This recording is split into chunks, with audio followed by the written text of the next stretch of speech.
अपर्णा जी हमसे हमारी मुलाकात तो नहीं हुई। उनके साले साहब मिले थे और कई लोग थे जब मैं आया 6:15 बजे के आसपास। क्या बताया जा रहा है आमतौर पे चिकित्सक को जब ले जाया जाता है या कोई भी व्यक्ति, तो क्या बताया गया? प्रथम अगर बात करें तो प्रथम बात क्या सामने आई कि क्या बीमारी है, अब तक क्या परेशानी थी, क्या बताया गया? अब उनकी तबीयत बहुत ख़राब थी। मतलब ये बताया गया कि बहुत मतलब बिल्कुल लेटे हुए हैं। तो फिर यहाँ आए, यहाँ देखा गया तो उनके में कोई जीवन के साइन मतलब नहीं थे, मृत अवस्था में थे। मृत अवस्था में लाए? मृत अवस्था में थे। आप लोगों ने जब चेकअप किया तो कुछ कमियां क्या लगा? प्रथम दृष्टया क्या लगा, क्या ऐसा हो थे? उनकी न पल्स मिल रही थी, न हार्ट चल रहा था, ईसीजी में कोई वो नहीं था। मृत घोषित कर दिया गया, पुलिस को बता दिया गया। अगर बात करें तो इस पूरे इलाज से पहले वो जो पहले का जो पता है वो भी चिकित्सक देखते हैं कि पहले क्या रहा, इनको कोई बीमारी रही, क्या रहा? कोई इलाज नहीं हुआ। यहाँ आए, उनको मृत घोषित कर दिया गया। मृत अवस्था में ही लाया गया था, सिर्फ आप लोगों ने चेकअप किया। तो आपको बता दें जो सीएमएस है उनका ये कहना है कि उनको जब अस्पताल लाया गया तो वो मृत अवस्था में थे, उनको मृत घोषित किया गया और उसके बाद उनके शव को पोस्टमार्टम के लिए भेज दिया गया। जी बिल्कुल। और पोस्टमार्टम की अब रिपोर्ट का इंतजार सभी को है। विवेक जिस तरह से बता रहे थे केजीएमयू अस्पताल के बाहर ही है वो, जहां पर पोस्टमार्टम की प्रक्रिया होनी है। विवेक, क्या आप जुड़े हुए हैं? अगर आप मेरे साथ तो आप बताएं जरा। अमन बिष्ट अभी बाहर आए थोड़ी देर पहले, हमने दिखाया दर्शकों को तस्वीरें। जो बिल्कुल देखिए, अमन बिष्ट लगभग पिछले आधे घंटे से अंदर मौजूद थे और उसके बाद 1-2 मिनट को वो बाहर आए और जैसे वो बाहर आए वैसे ही मीडिया ने बात करने की उनसे कोशिश करी। हालांकि फिर उसका नारा तो देखिए, एक बार फिर से वो अमन बाहर आए हुए हैं और कुछ लोग उनसे जो भी बात करने की कोशिश कर रहे हैं उन सबको ये समझा रहे हैं कि वो फिलहाल कोई भी जानकारी नहीं देना चाहते या कोई भी बात फिलहाल वो नहीं करना चाहते। लेकिन सामने की तस्वीरों में देखिए आपको अमन दिखाई देंगे। और हमने भी जब आए हमने एबीपी न्यूज़ ने उनसे बात करने की कोशिश करी थी, तब भी अमन ने हाथ जोड़ते ये बात कही थी कि वो फिलहाल कोई बात नहीं करना चाहते हैं। परिवार इस दुख की घड़ी में अभी फिलहाल कोई भी चीज़ें जो हैं वो इस तरीके से खुले तौर पर नहीं करना चाहता है। तमाम जो दोस्त यार हैं उनको भी अमन ने अपने अंदर की तरफ में लिया है। एक साथी जो यहाँ पर सामने बैठ कर के जिनकी आंखें नम थी, जो रोते हुए थे, उनको भी अमन ने फिलहाल अंदर की तरफ में बुला लिया है। 5 से 6 लोग इस वक्त अंदर जो पीएम हाउस के अंदर का जो एक गैलरी है वहाँ पर अंदर की तरफ में मौजूद हैं। और जो कागजी कार्रवाई थी वो उसकी शुरुआत जो है वो हुई है और कागजी कार्रवाई की शुरुआत के साथ ही अब लगभग थोड़ी देर बाद जो है आधे घंटे 40 मिनट बाद ये माना जा सकता है कि पोस्टमार्टम की शुरुआत जो है वो हो जाएगी।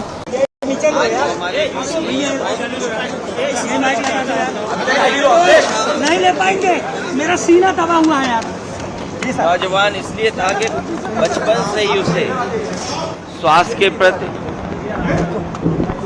अपने हेल्थ के प्रति और वो कुछ जीवन में आगे बढ़कर के काम करना चाहता था। एक बहुत अच्छा लड़का जो अपने मेहनत से कुछ करना चाहता था। बहुत दुखद है वो आज हमारे बीच नहीं है।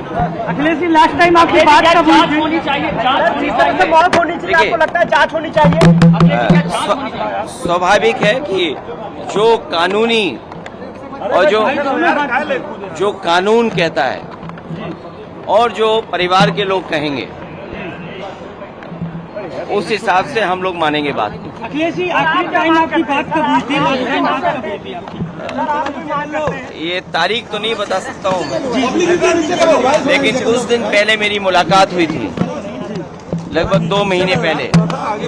उस समय भी मैंने यही कहा था कि अपने स्वास्थ्य का ध्यान रखिए और अपने कारोबार को आगे बढ़ाइए। कभी कभी फाइनेंशियल या कुछ जो कारोबार में जो नुकसान होता है उससे कई बार लोग बहुत दुखी हो जाते हैं। वो हमारे बीच नहीं है। जो कानूनी रास्ता है वो हम लोग अपनाएंगे।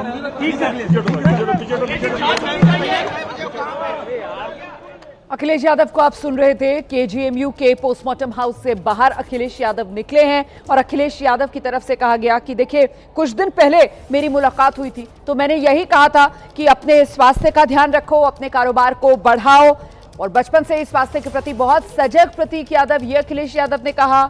बहुत ही अच्छा लड़का था अखिलेश यादव के शब्दों में वो कह रहे थे प्रतीक यादव के बारे में, और साथ ही जो कानून कहता है, जो परिवार चाहता है, उसी हिसाब से जांच हो। आप लोग सुबह थे क्या? आप लोग घर पर थे क्या?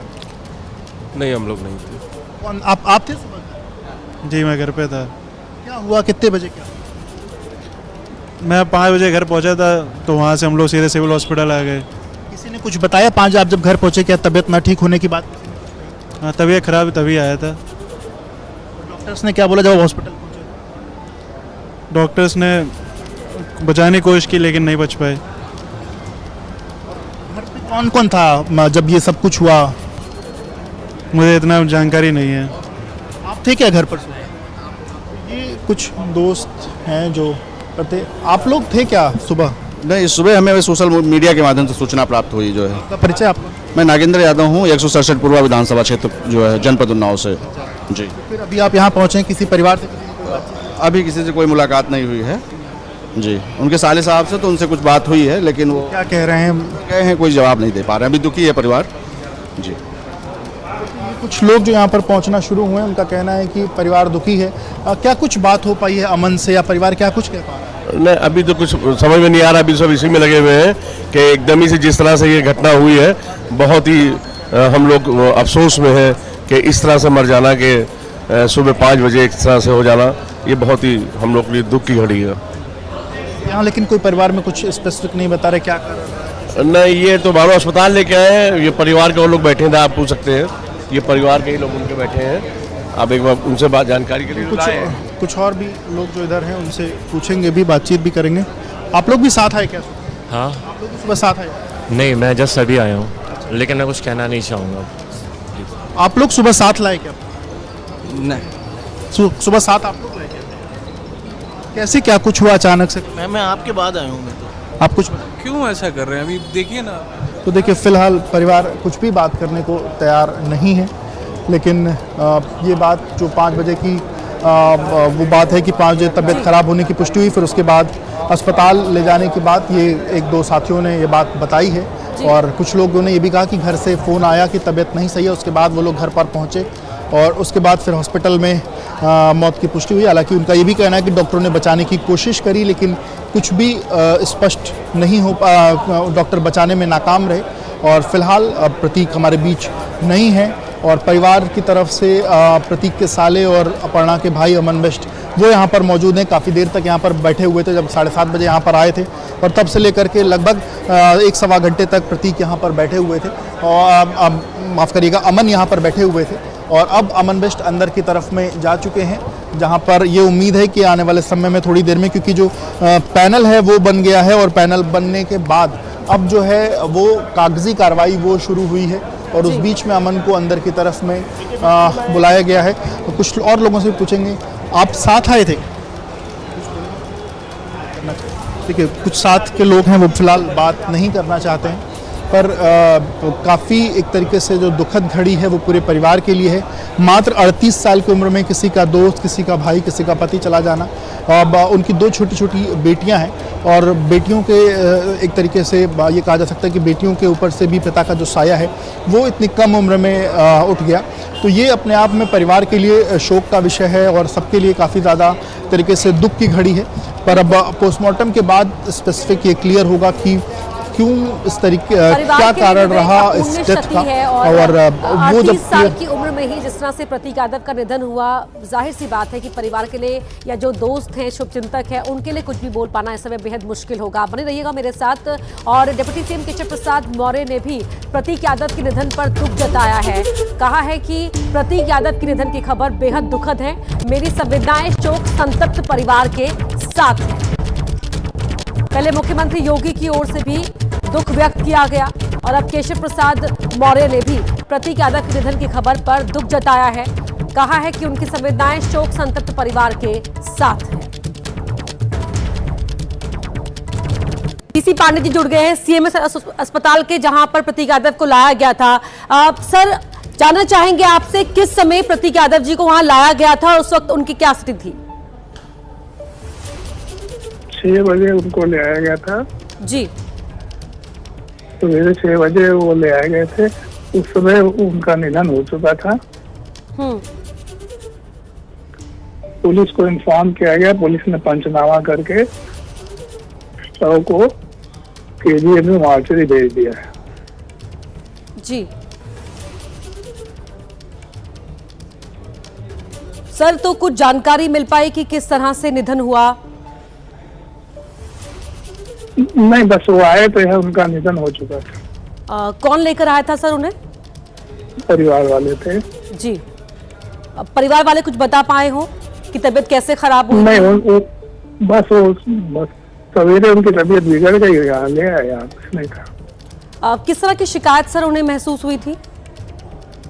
ये सब इतना डिटेल अब मैं अभी नहीं बता पाऊंगा। अभी मैं बस ये था कि आए तो यहाँ वो डेड थे। जी, तो जब आपने उन्हें देखा, जब डॉक्टर्स उन्हें देखा तो उस वक्त वो ब्रॉड डेड थे? हाँ, उस समय हाँ ब्रॉड डेड थे। उनकी हार्ट नहीं चल रहा था, पल्स नहीं मिल रही थी जी, कोई सिम्टम नहीं थे। जी सर, तो सीएमएस सिविल अस्पताल के जहां पहले ये सूचना दी गई थी कि प्रतीक यादव की तबीयत खराब हो रही है, घर पहुंचे डॉक्टर्स और विवेक मेरे सहयोगी केजीएमयू अस्पताल से लगातार वहां की हर तस्वीर, वहां की हर जानकारी आप तक पहुंचा रहे हैं। विवेक, पोस्टमार्टम को लेकर अभी कोई ताजा जानकारी मिल पाई है, कोई अपडेट? देखिए, पैनल बन के तैयार हो गया है और अब जो अमन बिष्ट हैं वो अंदर की तरफ मौजूद हैं, यानी जो कागजी कार्रवाई में दस्तखत और बाकी चीज़ें हैं उसके लिए अंदर की तरफ मौजूद हैं। पर देखिए, जो तमाम दोस्त यार हैं जो यहाँ पर मौजूद हैं वो किस तरीके से प्रतीक को लेकर के दुखी हैं, नाराज़ हैं और बेबस दिखाई दे रहे हैं। आँखों में आंसू हैं, नम आँखों में आंसू हैं, वो चीज़ें यहाँ पर दिखाई दे रही हैं। ये प्रतीक के दोस्त हैं और इनकी आंखों में आंसू थोड़ी देर पहले जब वे फ़ोन पर बात कर रहे थे तो वो देखा गया। और बिल्कुल अपने दोस्त का, अपने भाई का इतनी कम उम्र में चले जाना ये लोगों के लिए काफ़ी ज़्यादा परेशान करने वाला भी है, झकझोर देने वाला भी। हालांकि प्रतीक की तबीयत, जाहिर सी बात है, प्रतीक की तबीयत लंबे समय से ख़राब ज़रूर चल रही थी, लेकिन इतनी कम उम्र में प्रतीक सबका साथ छोड़ देंगे ये किसी भी दोस्त को इस बात की उम्मीद नहीं थी। और इसी कारण जो दोस्त हैं वो गम में हैं, दोस्त रोते हुए यहाँ पर दिखाई दे रहे हैं। उनकी आँखों में आंसू है कि उनका जो उनका दोस्त है, उनका भाई है, उनको इतनी कम उम्र में छोड़ करके चला गया।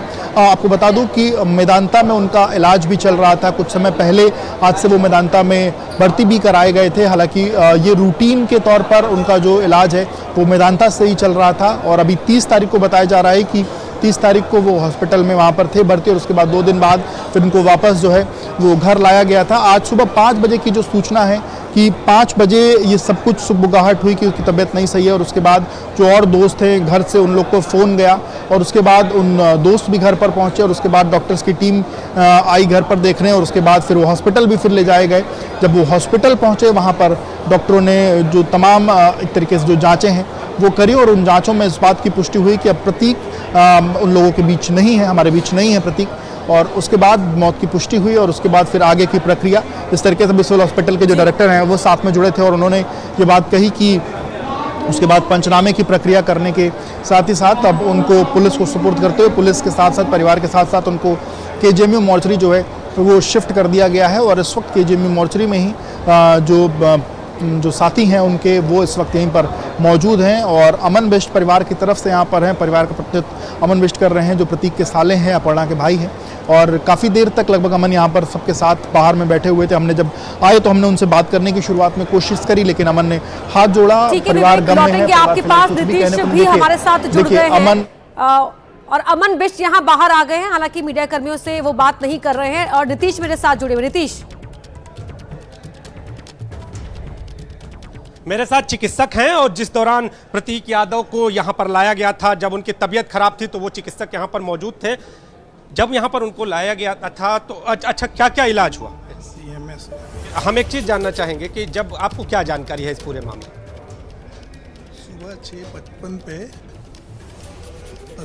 प्रतीक यादव साहब को यहाँ ले आया गया। उस समय उनकी मौत हो चुकी थी।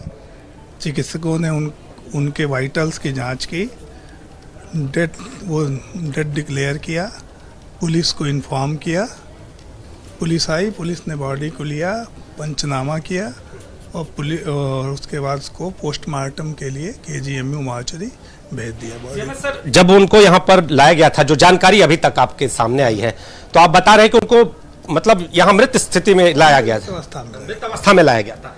तो उनको बीमारी क्या थी, कुछ ऐसी जानकारी? कौन उनके साथ में था? अपर्णा यादव जी थी उनके साथ में? उनके साथ कई लोग थे। अपर्णा जी हमसे हमारी मुलाकात तो नहीं हुई, उनके साले साहब मिले थे और कई लोग थे जब मैं आया 6:15 बजे के आसपास। क्या बताया जा रहा है आमतौर पे चिकित्सक को जब ले जाया जाता है या कोई भी व्यक्ति, तो क्या बताया गया? प्रथम अगर बात करें तो प्रथम बात क्या सामने आई कि क्या बीमारी है, अब तक क्या परेशानी थी, क्या बताया गया? अब उनकी तबीयत बहुत ख़राब थी। मतलब ये बताया गया कि बहुत बिल्कुल लेटे हुए हैं। तो फिर यहाँ आए, यहाँ देखा गया तो उनके में कोई जीवन के साइन वो नहीं थे, मृत अवस्था में थे। मृत अवस्था में लाए? मृत अवस्था में थे। आप लोगों ने जब चेकअप किया तो कुछ कमियां क्या लगा, प्रथम दृष्टया क्या लगा, क्या ऐसा हो थे? उनकी न पल्स मिल रही थी, न हार्ट चल रहा था, ECG में कोई वो नहीं था, मृत घोषित कर दिया गया, पुलिस को बता दिया गया। अगर बात करें तो इस पूरे इलाज से पहले वो जो पहले का जो पता है वो भी चिकित्सक देखते हैं कि पहले क्या रहा, इनको कोई बीमारी रही, क्या रहा? कोई इलाज नहीं हुआ, यहाँ आए उनको मृत घोषित कर दिया गया। मृत अवस्था में ही लाया गया था, सिर्फ आप लोगों ने चेकअप किया? तो आपको बता दें जो CMS है उनका ये कहना है कि उनको जब अस्पताल लाया गया तो वो मृत अवस्था में थे, उनको मृत घोषित किया गया और उसके बाद उनके शव को पोस्टमार्टम के लिए भेज दिया गया। जी बिल्कुल, और पोस्टमार्टम की अब रिपोर्ट का इंतजार सभी को है। विवेक जिस तरह से बता रहे थे KGMU अस्पताल के बाहर ही है वो, जहां पर पोस्टमार्टम की प्रक्रिया होनी है। विवेक, क्या आप जुड़े हुए हैं? अगर आप मेरे साथ तो आप बताइए जरा। अमन बिष्ट अभी बाहर आए थोड़ी देर पहले, हमने दिखाया दर्शकों को तस्वीरें। जी बिल्कुल, देखिए अमन बिष्ट लगभग पिछले आधे घंटे से अंदर मौजूद थे और उसके बाद 1-2 मिनट को वो बाहर आए और जैसे वो बाहर आए वैसे ही मीडिया ने बात करने की उनसे कोशिश करी। हालांकि फिर उसका नारा तो देखिए एक बार फिर से वो अमन बाहर आए हुए हैं और कुछ लोग उनसे जो भी बात करने की कोशिश कर रहे हैं उन सबको ये समझा रहे हैं कि वो फिलहाल कोई भी जानकारी नहीं देना चाहते या कोई भी बात फिलहाल वो नहीं करना चाहते। लेकिन सामने की तस्वीरों में देखिए आपको अमन दिखाई देंगे और हमने भी जब आए हमने ABP न्यूज़ ने उनसे बात करने की कोशिश करी थी, तब भी अमन ने हाथ जोड़ते ये बात कही थी कि वो फिलहाल कोई बात नहीं करना चाहते हैं। परिवार इस दुख की घड़ी में अभी फिलहाल कोई भी चीज़ें जो हैं वो इस तरीके से खुले तौर पर नहीं करना चाहता है। तमाम जो दोस्त यार हैं उनको भी अमन ने अपने अंदर की तरफ में लिया है। एक साथी जो यहाँ पर सामने बैठ कर के जिनकी आंखें नम थी, जो रोते हुए थे, उनको भी अमन ने फिलहाल अंदर की तरफ में बुला लिया है। 5 से 6 लोग इस वक्त अंदर जो PM हाउस के अंदर का जो एक गैलरी है वहाँ पर अंदर की तरफ में मौजूद हैं और जो कागजी कार्रवाई थी वो उसकी शुरुआत जो है वो हुई है और कागजी कार्रवाई की शुरुआत के साथ ही अब लगभग थोड़ी देर बाद जो है आधे घंटे 40 मिनट बाद ये माना जा सकता है कि पोस्टमार्टम की शुरुआत जो है वो हो जाएगी।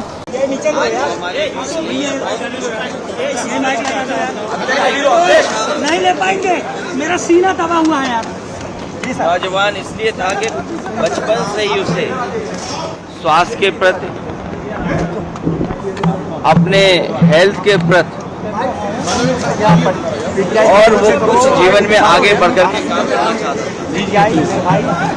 एक बहुत अच्छा लड़का जो अपने मेहनत से कुछ करना चाहता था। बहुत दुखद है वो आज हमारे बीच नहीं है। अखिलेश जी, लास्ट टाइम आपकी बात कब होनी चाहिए? मौत होनी चाहिए, आपको लगता है जांच होनी चाहिए? स्वाभाविक है कि जो कानूनी और जो कानून कहता है और जो परिवार के लोग कहेंगे उस हिसाब से हम लोग मानेंगे बात को। अखिलेश जी, आखिरी टाइम आपकी बात कब हुई थी? ये तारीख तो नहीं बता सकता हूँ मैं, लेकिन कुछ दिन पहले मेरी मुलाकात हुई थी, लगभग 2 महीने पहले। उस समय भी मैंने यही कहा था कि अपने स्वास्थ्य का ध्यान रखिए और अपने कारोबार को आगे बढ़ाइए। कभी कभी फाइनेंशियल या कुछ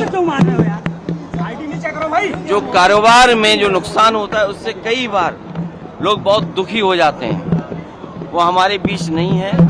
जो कानूनी रास्ता है वो हम लोग अपनाएंगे।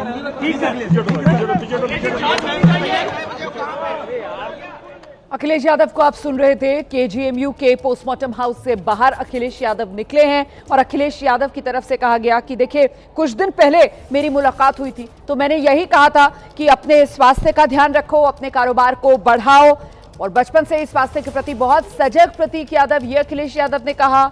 बहुत ही अच्छा लड़का था अखिलेश यादव के शब्दों में वो कह रहे थे प्रतीक यादव के बारे में, और साथ ही जो कानून कहता है, जो परिवार चाहता है, उसी हिसाब से जांच हो। आप लोग सुबह थे क्या? आप लोग घर पर थे क्या? नहीं, हम लोग नहीं थे। आप थे सुबह? जी मैं घर पे था। क्या हुआ, कितने बजे क्या? मैं 5 बजे घर पहुंचा था, तो वहाँ से हम लोग सीधे सिविल हॉस्पिटल आ गए। किसी ने कुछ बताया 5 आप जब घर पहुंचे, क्या तबीयत ना ठीक होने की बात? हाँ, तबीयत खराब तभी आया था। डॉक्टर्स ने क्या बोला जब हॉस्पिटल पहुंचे? डॉक्टर्स ने बचाने की कोशिश की लेकिन नहीं बच पाए। घर पे कौन कौन था जब ये सब कुछ हुआ? मुझे इतना जानकारी नहीं है। आप थे क्या घर पर? ये कुछ दोस्त हैं जो करते। आप लोग थे क्या सुबह? नहीं, सुबह हमें सोशल मीडिया के माध्यम से सूचना प्राप्त हुई जो है। आपका परिचय? आप? मैं नागेंद्र यादव हूँ, 167 पूर्वा विधानसभा क्षेत्र जो है जनपद उन्नाव से। जी। फिर अभी आप यहाँ पहुँचे, किसी परिवार से? अभी किसी से कोई मुलाकात नहीं हुई है जी। उनके साले साहब से तो उनसे कुछ बात हुई है, लेकिन वो क्या कह रहे हैं? कहे हैं कोई जवाब नहीं दे पा रहे हैं। अभी दुखी है परिवार जी। कुछ लोग जो यहाँ पर पहुँचना शुरू हुए हैं, उनका कहना है कि परिवार दुखी है। क्या कुछ बात हो पाई है अमन से, या परिवार क्या कुछ कह पा रहा है? नहीं, अभी तो कुछ समझ में नहीं आ रहा। अभी सब इसी में लगे हुए हैं कि एकदम ही से जिस तरह से ये घटना हुई है, बहुत ही हम लोग अफसोस में हैं कि इस तरह से मर जाना, कि सुबह 5 बजे इस तरह से हो जाना, ये बहुत ही हम लोग के लिए दुख की घड़ी है। यहाँ लेकिन कोई परिवार में कुछ स्पेसिफिक नहीं बता रहे क्या कर? नहीं, ये तो बारो अस्पताल लेके आए हैं। ये परिवार के वो लोग बैठे थे, आप पूछ सकते हैं। ये परिवार के ही लोग उनके बैठे हैं। आप एक बार उनसे बात जानकारी के लिए कुछ और भी लोग जो इधर हैं उनसे पूछेंगे भी, बातचीत भी करेंगे। आप लोग भी साथ आए क्या? हाँ। आप लोग भी सुबह साथ आए? नहीं, मैं जस्ट अभी आया हूँ, लेकिन मैं कुछ कहना नहीं चाहूँगा। आप लोग सुबह साथ लाए क्या? नहीं, सुबह साथ आप लोग लाए?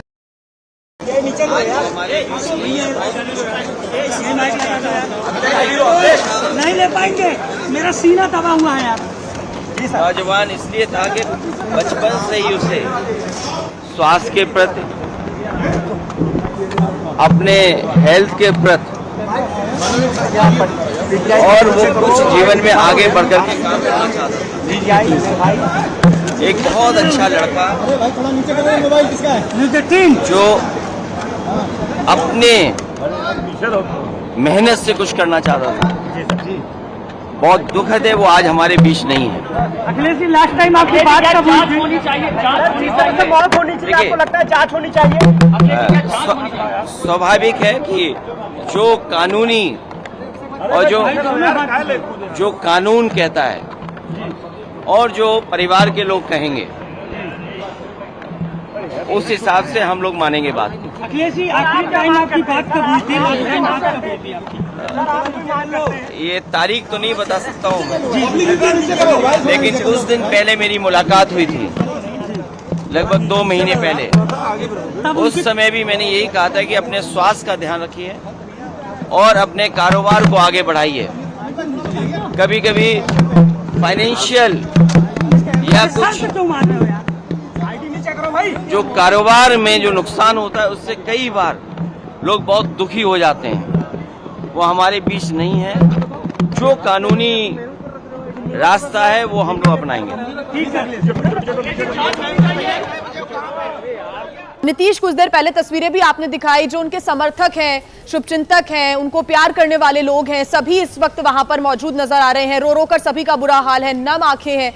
क्या देख सकते हैं फिलहाल वहां पर, क्या स्थिति? तस्वीरें दिखा रहा हूं मैं। आप देखिए, ये घर है और इस घर का नाम श्री विष्णुपद ये यहाँ पर माना जाता है। और आप देखिए, ये एक गेट है और इसके अलावा